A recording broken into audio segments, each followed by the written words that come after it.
আজকের দোয়ার অনুষ্ঠান।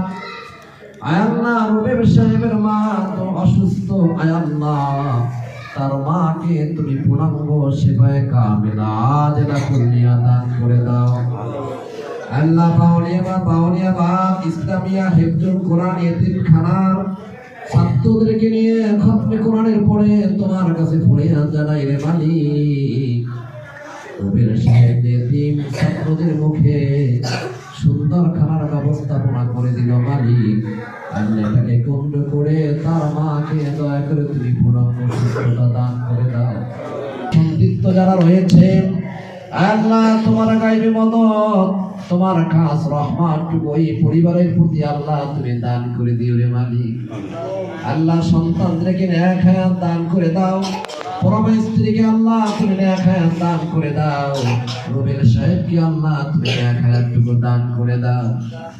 আয় আল্লাহ, রুবেল সাহেবের স্বজনরা যারা দুনিয়া থেকে চলে গেল আল্লাহ দয়া করে তাদেরকে তুমি মাফ করে দাও, দয়া করে তাদেরকে আল্লাহ তুমি মাফ করে দাও। আল্লাহ এতিমখানা শুরু থেকে অন্তরাদি পর্যন্ত যারা কিনেবিতে পার হয়ে তোমার ঘরের খেদমতটুকু করেছেন আল্লাহ, নুরু ভাই আল্লাহ নুরু ভাই সহ যারা তোমার ঘরে খেদমতটুকু করলো, আমির ভাই সহ তোমার ঘরে যারা খেদমত করলো, দয়া করে তাদের মনে রাখ মাথা আল্লাহ তুমি বিশ্বাস করো। আল্লাহ আমাদের আমিন।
Saya